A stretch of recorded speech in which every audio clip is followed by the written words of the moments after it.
आप चाह कर भी नहीं छीन सकते हमसे। हिंदुस्तान हम सबके बाप का है, हम सबकी माओ का है, हम सबके दादाओं, नानाओं, नानियों, दादियों, खालाएं, चाचियां, हम सबका है। किसी एक शख्स के बाप का हिंदुस्तान नहीं है। और नागपुर में बैठा कोई चड्डीधारी इस देश में नागरिकता नहीं देगा। इस देश की नागरिकता हमें हमारी मिट्टी ने दी है, हमें हमारे संविधान ने दी है, हमें हमारे रगों में बहते हुए खून ने दी है। सभी का लहू शामिल है इस धरती में, किसी के बाप का हिंदुस्तान थोड़ी ना है। कौन है ये जिन्ना प्रेमी जो जिन्ना का सपना एक बार दोबारा भारत में कायम करना चाहते हैं, जो इस देश को दोबारा धर्म के नाम पे बांटना चाहते हैं? ये नए जिन्ना कौन पैदा हो गए हमारे देश में जो दूसरा विभाजन चाहते हैं? हम पर ये इम्तिहान लागू करने से पहले इस सरकार के सारे नेता दिखाए अपने कागज, हमें दिखाओ अपने कागज, दिखाओ अपने कागज, दिखाओ अपने पीढ़ी के कागज। और नहीं है कागज तो आप जाओगे नागरिकता की सूची से बाहर। ये अपने बच्चों को विदेश भेजते हैं पढ़ने और ये आपके बच्चों के हाथों में लाठियां और कट्टे और बंदूकें देते हैं। नागपुर में बैठ के ये लोग नफरत का नशा कर रहे हैं, नफरत की राजनीति कर रहे हैं और नफरत का व्यापार कर रहे हैं। हमने आपको नेता बनाया, आप हमारी नागरिकता छीनने आ गए। आप होते कौन हैं? आप होते कौन है ये करने वाला? किसने आपको हक दिया जब हमने आपको वोट दे के वहां बैठाया है? हमारे संविधान में नागरिकता देने का कानून है शरणार्थियों को। आपने उसी कानून के तहत अदनान सामी को नागरिकता भी दे दी, अब पद्मश्री भी दे दिया। हमें गालियां दो, हम पर लाठियां चलाओ, हमें चप्पल मारो, हम पर आंसू गैस और पाकिस्तानी को पद्मश्री। जियो, जियो। दिक्कत ये है कि सरकार के दिमाग में घुसपैठी है, क्योंकि सरकार को हो गया है एक तरफा प्यार पाकिस्तान से। जितनी बार मेरी नानी हनुमान चालीसा नहीं जपती थी बेचारी, उतनी बार से ज्यादा तो ये सरकार पाकिस्तान का नाम जपते रहती है। लाइव टीवी, सच सबसे आगे। इतना शोर शराबा हमारे आसपास मचा दिया गया है और इतने सारे नए नए शब्द, इतनी सारी नई परिभाषाएं, अलग अलग परिभाषाएं देशभक्ति की, राष्ट्रवाद की हमें जबरदस्ती सुनाई जा रही हैं। हम भूल चुके हैं कि मूल रूप से इस देश में, इस देश का जो नागरिक है उसकी वफादारी देश की मिट्टी के प्रति होती है और देश के संविधान के प्रति होती है, किसी सरकार के प्रति नहीं होती है। सरकार आते हैं और जाते हैं। और मुझे लगता है फिर मध्य प्रदेश की पुलिस को मेरा आभार कि आपने हमारी सहायता करी है कार्यक्रम आयोजित करने में, लेकिन कुछ और प्रदेश के आपके साथी हैं जो उतनी सहायता नहीं कर रहे हैं। वो भूल गए हैं कि उनकी जिम्मेदारी भी देश के संविधान के प्रति है, किसी सरकार के प्रति नहीं है।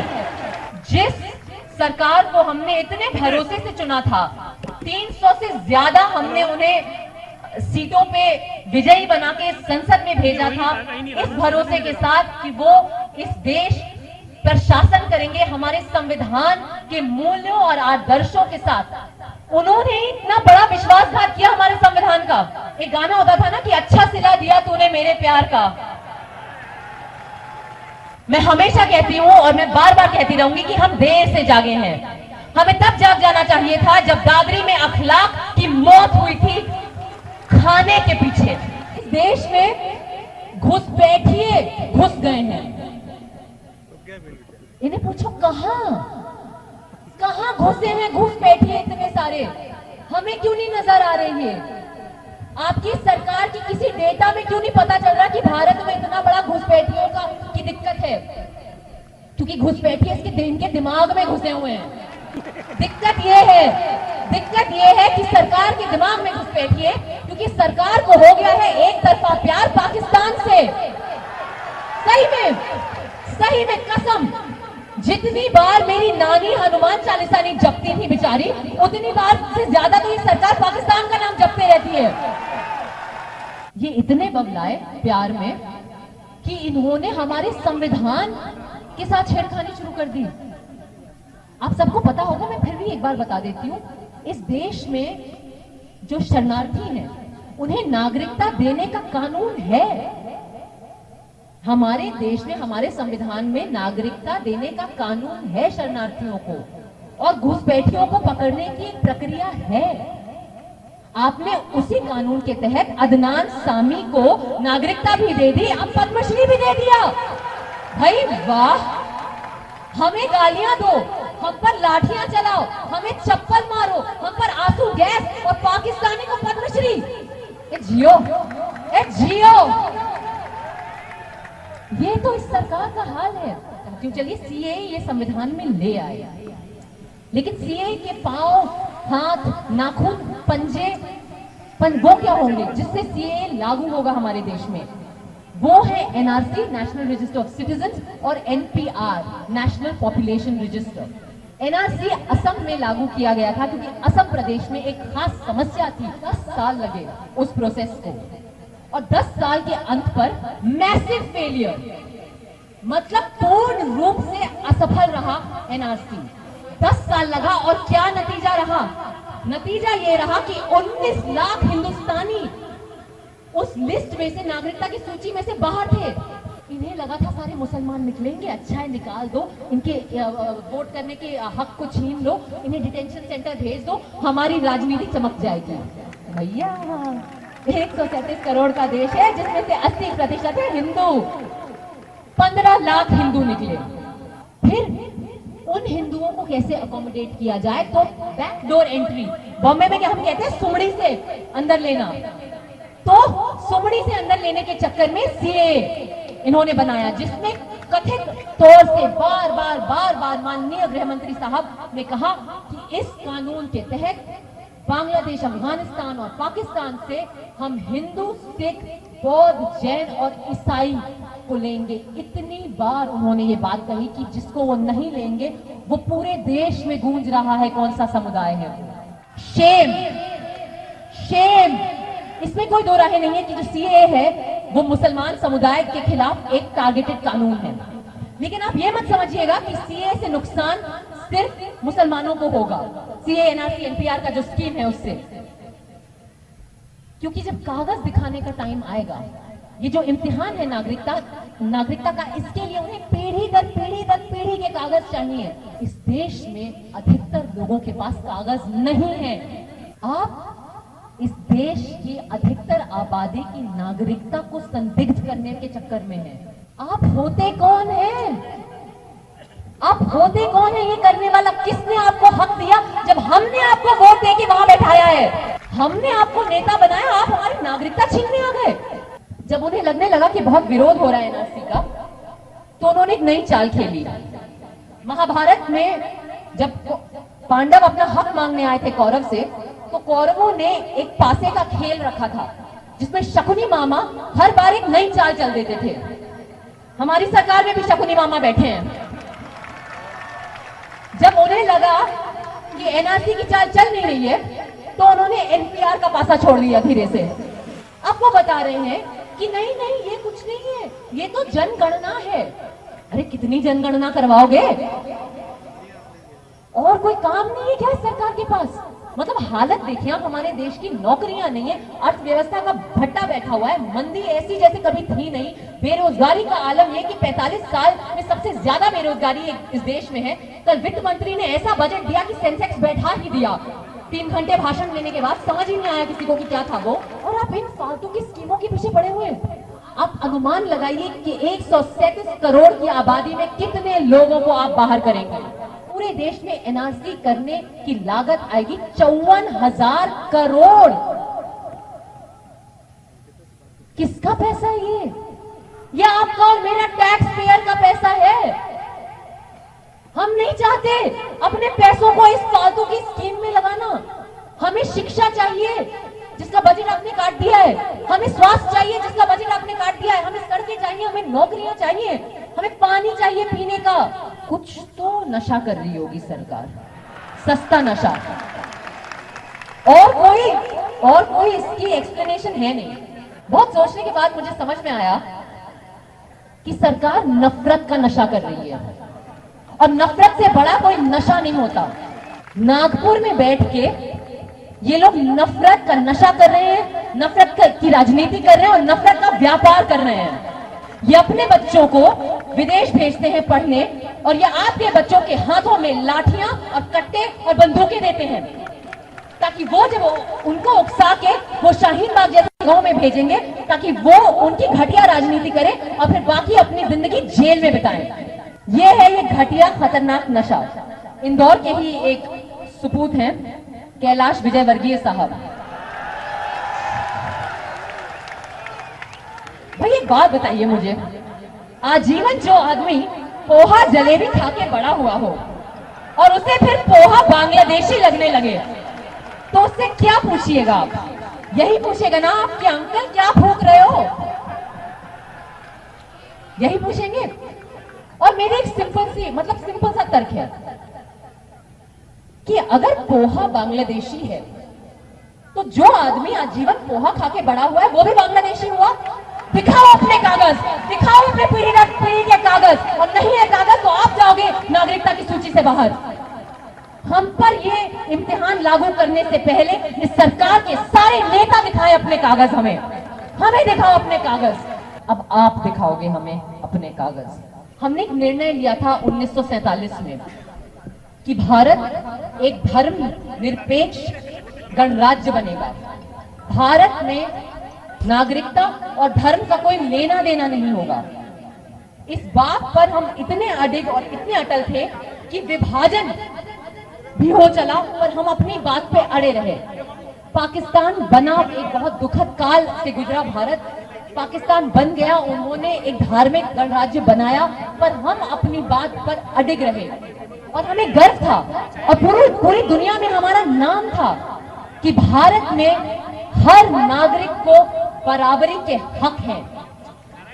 कोई धर्म के आधार पर, जात के आधार पर, समूह के आधार पर, भाषा के आधार पर, लिंग के आधार पर, वैचारिक भेदभाव के आधार पर कोई असमानता नहीं की जाएगी हमारे नागरिकों के साथ। मुझे ये समझ नहीं आता, जिन्ना साहब को गुजरे अरसा हो गया, ये नए जिन्ना कौन पैदा हो गए हमारे देश में तो जो दूसरा विभाजन चाहते हैं?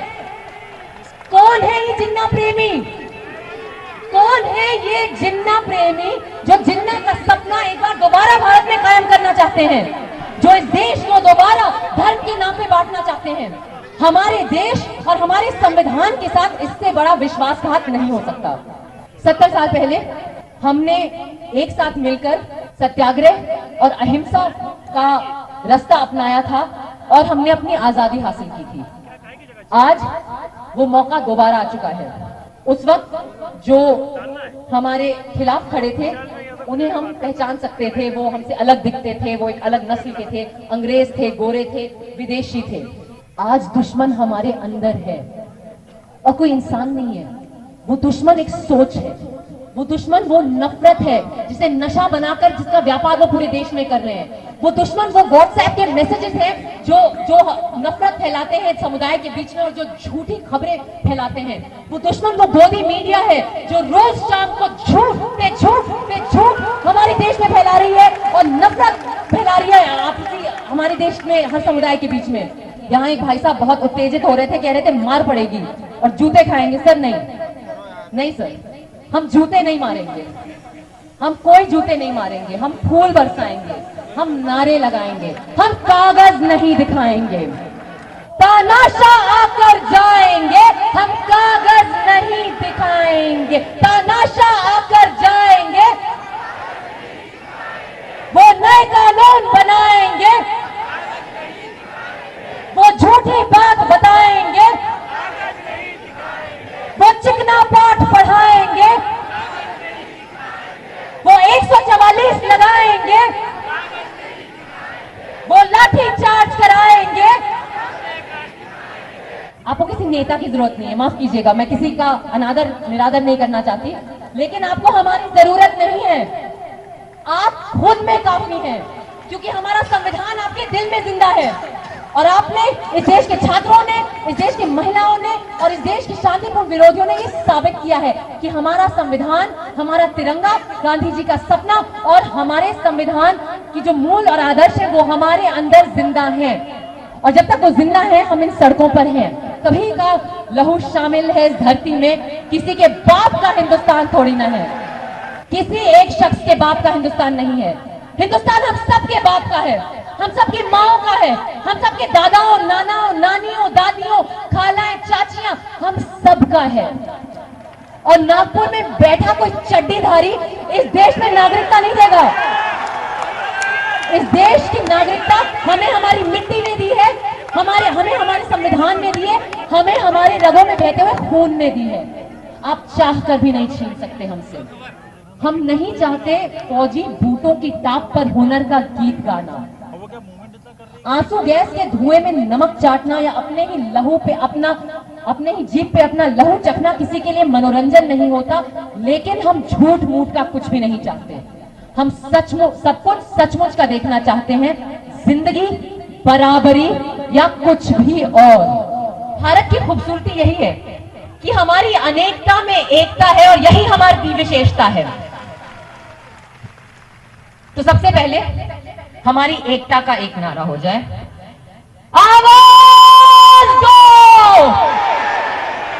ये इंकलाब इंकलाब इंकलाब इंकलाब, जिंदाबाद जिंदाबाद जिंदाबाद जिंदाबाद, और इंकलाब इंकलाब इंकलाब इंकलाब।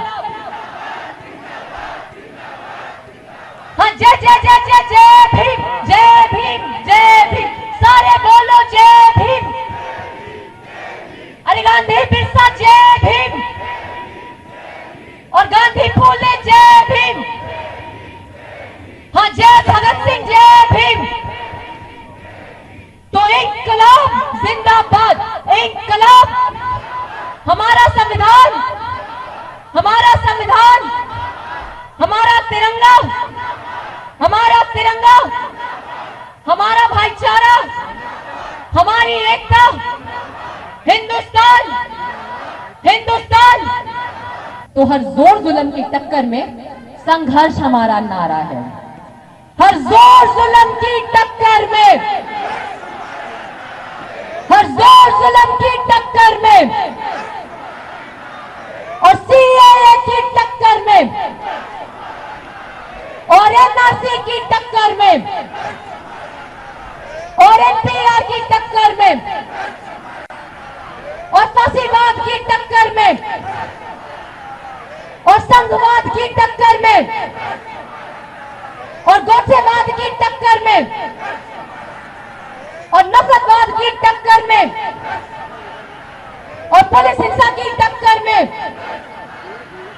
संघर्ष करेंगे, जीतेंगे। इस बार नहीं हम छोड़ेंगे, संघर्ष करेंगे, जीतेंगे।